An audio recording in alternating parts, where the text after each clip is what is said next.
This is the story of a dramatic confrontation that took place between the Canadian destroyer escort Assiniboine and the German submarine U-210 on August 6, 1942, during the height of the Battle of the Atlantic.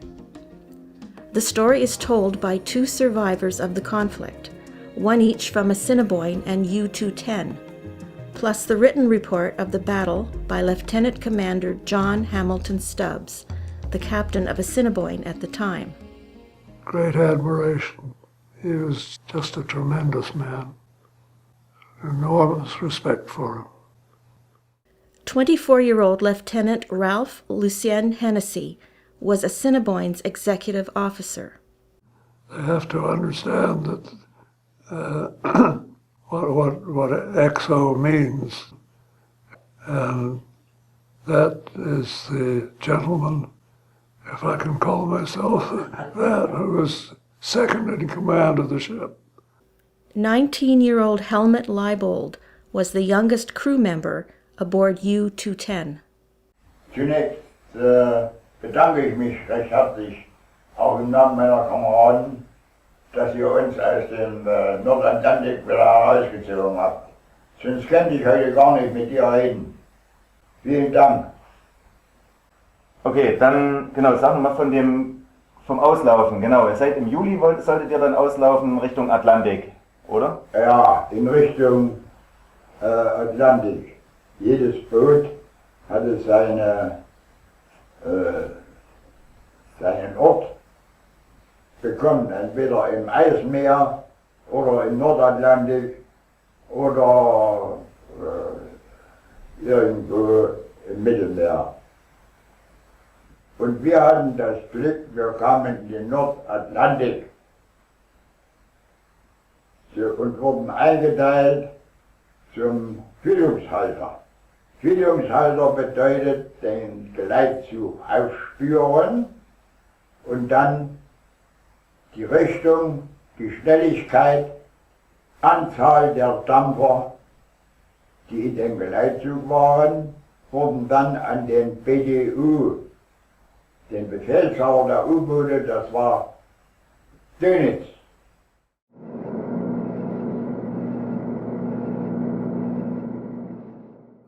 The principal role is to protect the convoys against U-boat attack. The nice thing about being in a destroyer was that you had the speed to chase down submarines that you might spot on the surface, which we did on more than one occasion.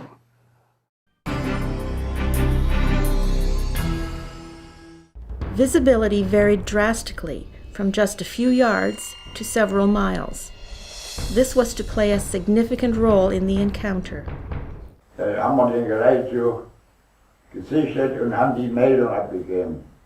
Und die Engländer waren sehr clever in der Abwehr, im Aufnehmen von Funksprüchen. Wir sind geortet worden und dann hat es auch manchmal gleich gerumst.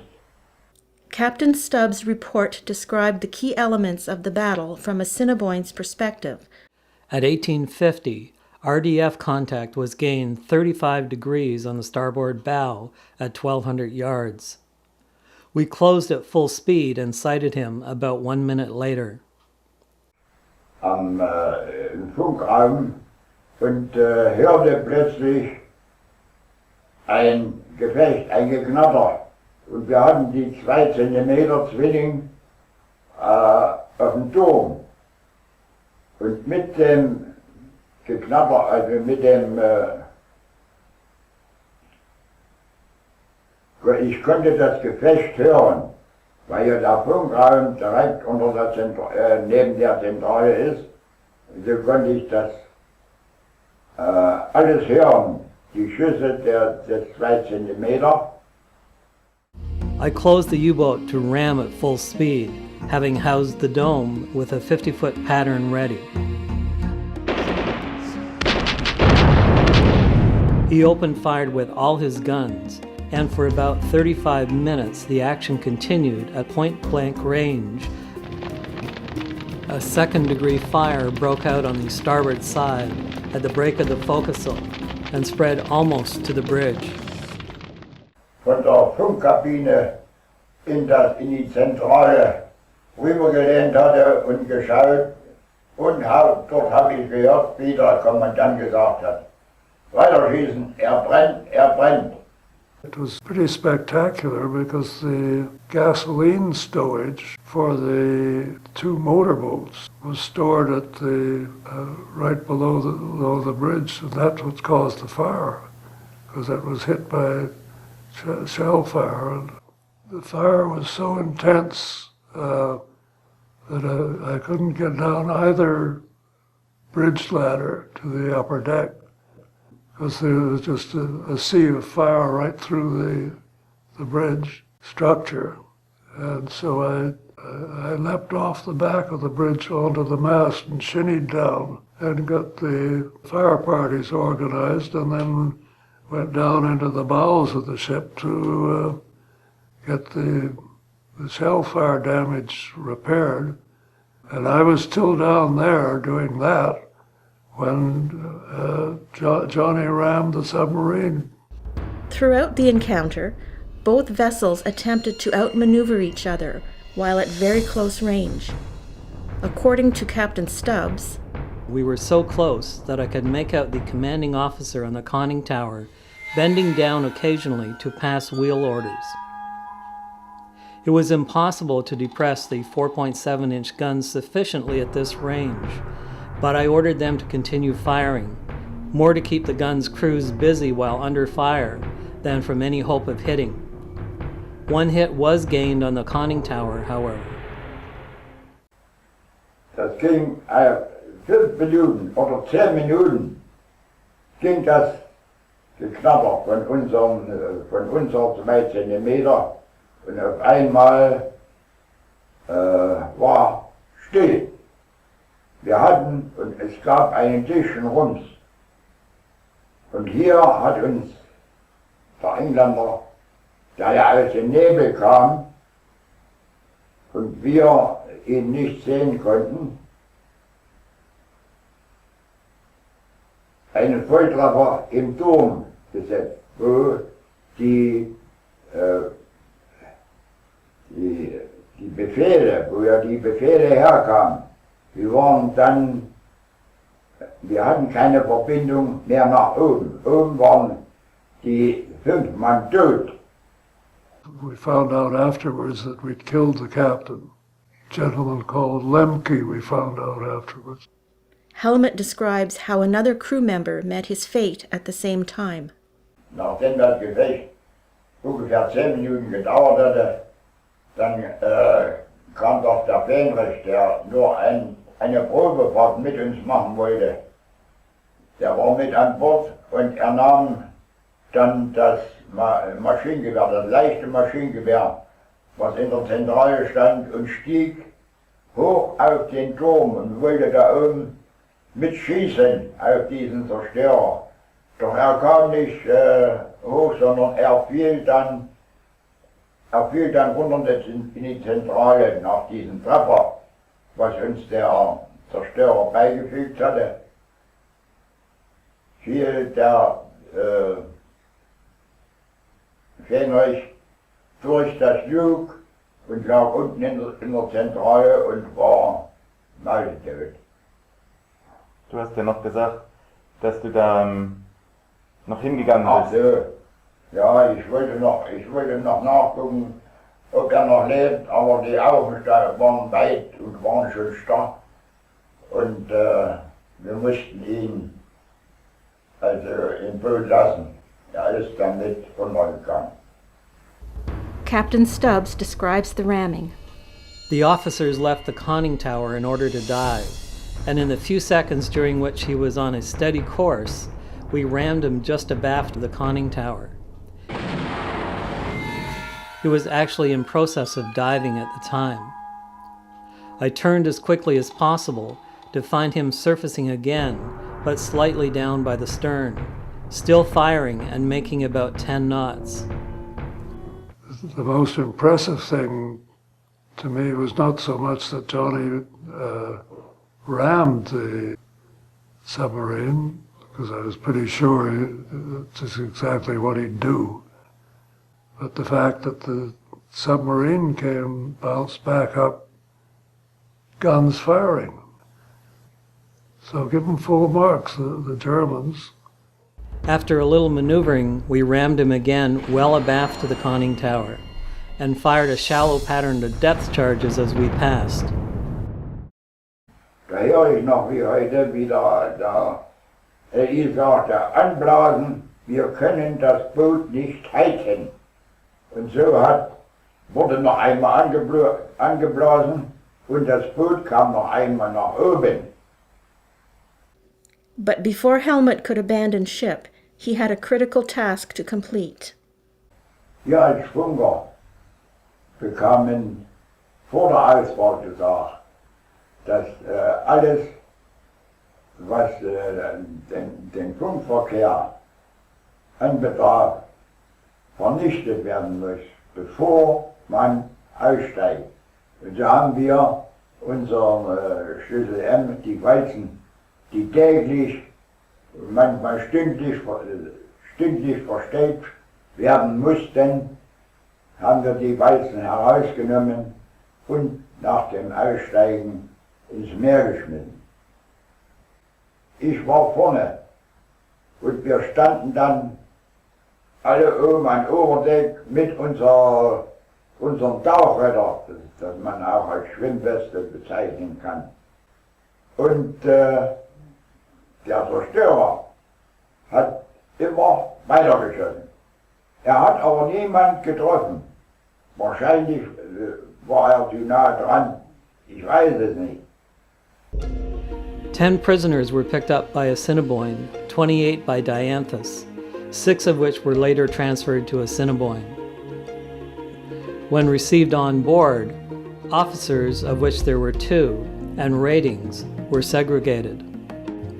While they were being separated, the prisoners howled several times at the top of their voices. The German engineer officer and the executive officer, and I put them head to toe in the bunk of the doctor's cabin, which was burnt out, and with a tough sentry on the door, with a loaded gun in his hand, and was in orders from me, any problem, fire. The German prisoners were all lined up on the quarterdeck, and they, being enthusiastically stripped of their clothing by sailors, got a message from headquarters a little later on that basically it was, how dare you, and assemble whatever you still have in your possession, and that is to be returned to the prisoners. So then we put the 18 men down in one of our boiler rooms was vacant because the boiler had broken down previously. And so they put the 18 of them down there and fed them by just lowering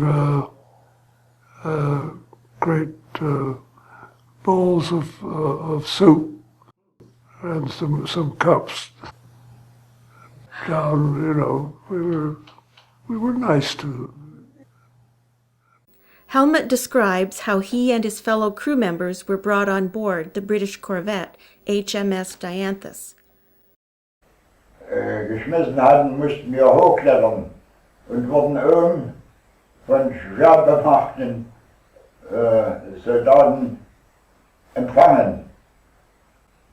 Aber sie gaben uns trockene und warme Sachen und so konnten wir dann brauchten wir nicht mehr zu frieren, wurden alle mit trockenen Sachen eingekleidet.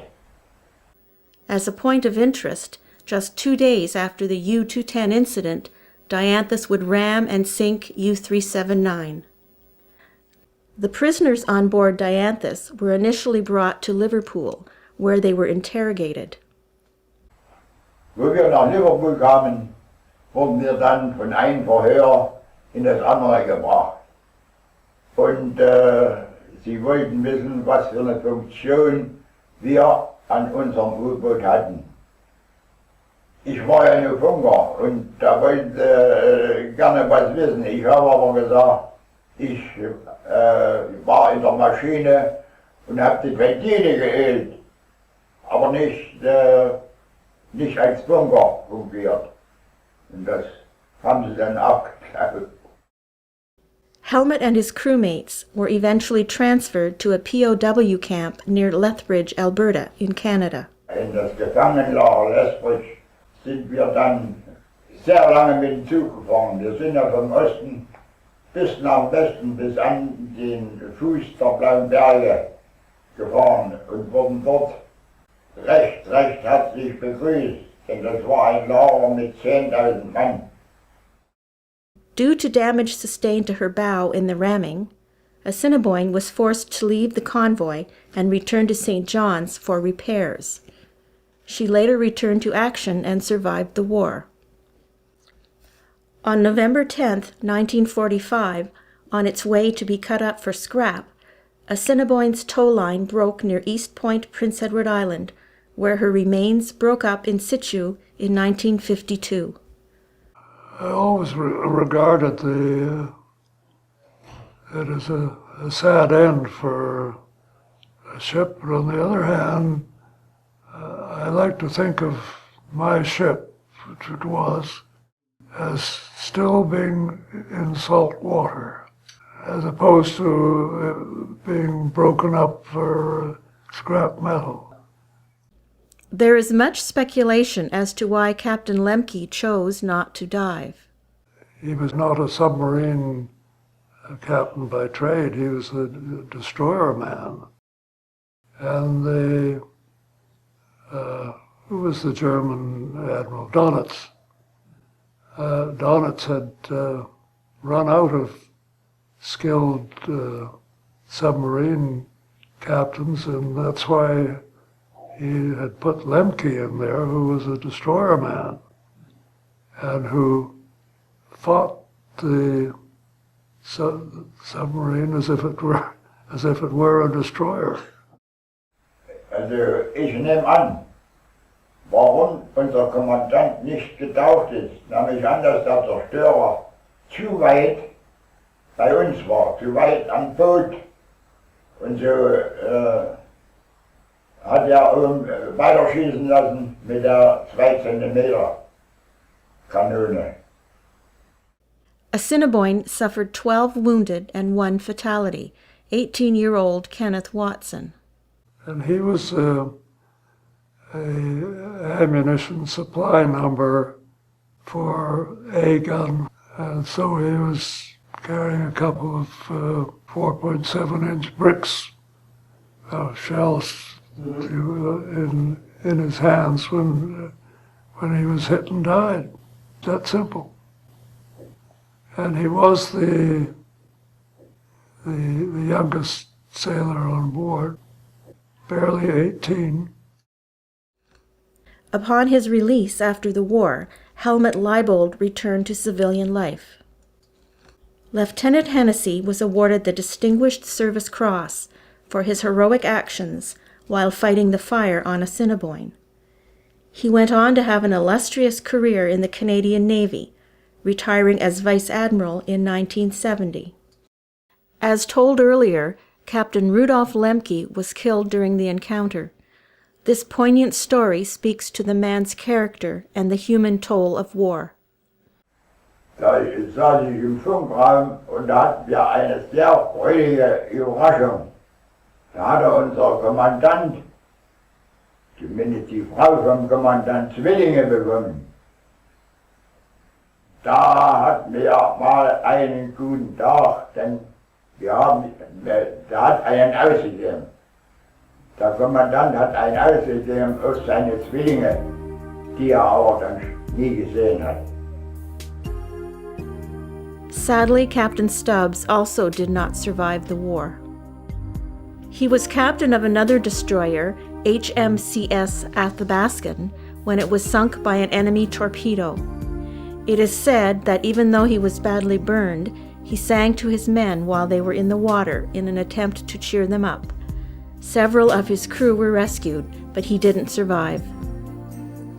John Hamilton Stubbs was awarded the Distinguished Service Cross posthumously.